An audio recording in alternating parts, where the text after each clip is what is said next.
జై శ్రీరామ్, అందరికీ నమస్కారం. వెల్కమ్ టు న్యూస్ అఖండ. నేను మీ కస్తూరి శ్రీధర్. మిత్రులారా, మీకందరికి కూడా ఒక అద్భుతమైన న్యూస్ అయితే తీసుకొచ్చిన. నిజం చెప్పాలంటే ఈ వార్త కొంచెం లేటుగా అయితే మన దృష్టికి వచ్చింది.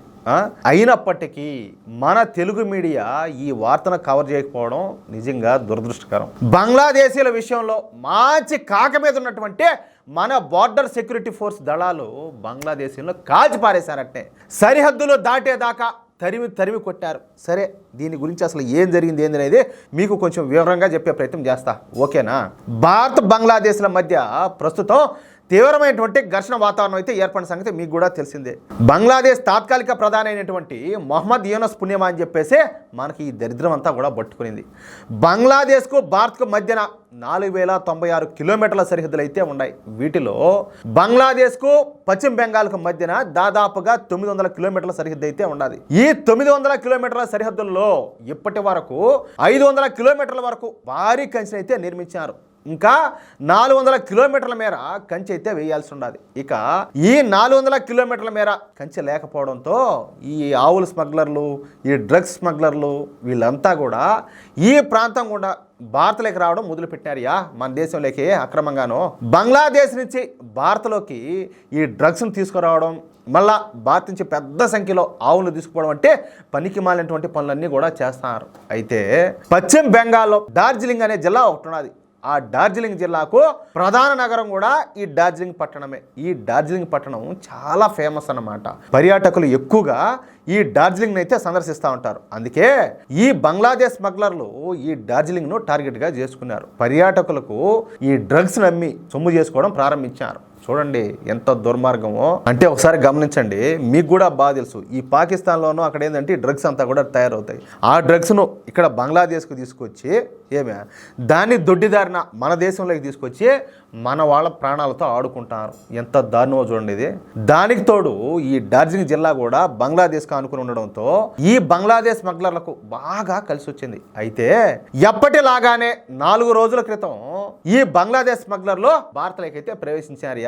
అయితే ఈసారి మన బార్డర్ సెక్యూరిటీ ఫోర్స్కు వీళ్ళంతా కూడా దొరికినారు. ఎవరో ఈ బంగ్లాదేశ్ వాళ్ళు. ఏకంగా ఒకరిద్దరు కాదు, 20 మంది బంగ్లాదేశ్ స్మగ్లర్లు ఒకేసారి ఈ పశువులు కదా దొరికిపోయినారు వీళ్ళు కూడా. ఇక వాళ్ళని ఆపి మన బీఎస్ఎఫ్ జవాన్లో వాళ్ళను ఈ ఐడి కార్డులు చూపిమని అడిగినారియా.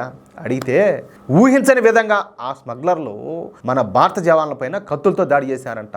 ఎంత పొగరో, ఎంత మదమో, ఎంత అహంకారమో, ఈ కొడుకులు ఎంత బలిసి కొట్టుకుంటున్నారో ఒకసారి ఆలోచించండి. దొడ్డిదారిన మన దేశంలోకి రావడమే కాకుండా మన జవాన్ల మీద కత్తులతో దాడి చేసే ప్రయత్నం. యానించి వచ్చిందిరా కొడకల్లారా మీకు ఇంత ధైర్యమో? యానించి వచ్చింది అంటాలే. వంగబెట్టి కింద పెట్టి కొట్టాల్సింది దడమని నోట్లోంచి వచ్చేట్టుగా బుల్లెట్లు ఊరికే కూడా వదిలిపెట్టకుండా. యాడ తమాషా.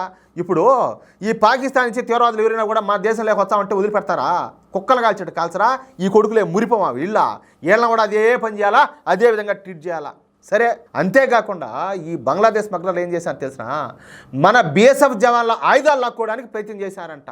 ఇంకా తీవ్ర ఆగ్రహానికి లోనేటువంటి మన బీఎస్ఎఫ్ జవాన్లు ఈ బంగ్లాదేశ్ స్మగ్లర్ల పైన కాల్పులు ప్రారంభించారు. దొరికినట్టు కాల్ చేయడం స్టార్ట్ చేశారు. అంతే, ఇక ఈ బంగ్లాదేశ్ స్మగ్లర్లు వాళ్ళు ఊహించలా, ఏది మనోళ్ళు తిరగబడతారు కాల్చారని చెప్పి వీళ్ళు అనుకోవాలా. ఎందుకంటే ఇన్ని రోజులు కదా, ఏది కాదో అత్తగారింటికి కదా వచ్చినట్టు ఇవాళ కావాలకు వచ్చా పోతా ఉన్నారు కదా, ఈసారి కూడా వీళ్ళు ఏం చేస్తారులే, మమ్మల్ని ఏమన్నారులే అని చెప్పేసి ఏదో ఊహల్లో ఉన్నారు. కానీ వీళ్ళు ఊహించని విధంగా మన సైనికులు తిరగబడడంతో ఇంకా బుల్లెట్ కూడా దొరకకుండా ఇంకా పరిగెడం మొదలుపెట్టారు.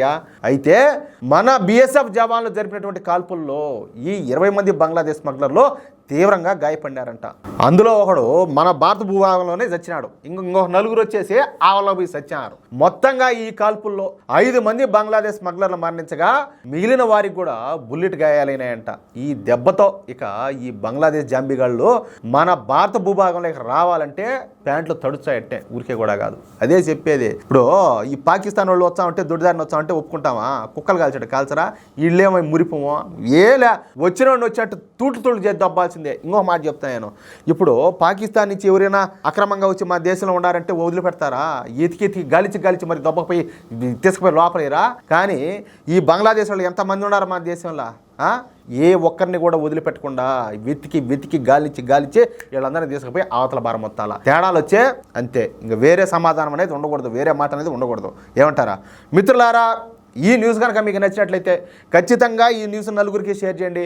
అదేవిధంగా ప్రతి ఒక్కరు కూడా మీ యొక్క అమూల్యమైన అభిప్రాయాలను ఖచ్చితంగా కామెంట్ చేయండి. అలాగే ఇంతవరకు మీరు కనుక మన ఛానల్ను సబ్స్క్రైబ్ చేసుకున్నట్లయితే ప్రతి ఒక్కరూ మన ఛానల్ను సబ్స్క్రైబ్ చేసుకోండి, సపోర్ట్ చేయండి ప్లీజ్. జై శ్రీరామ్.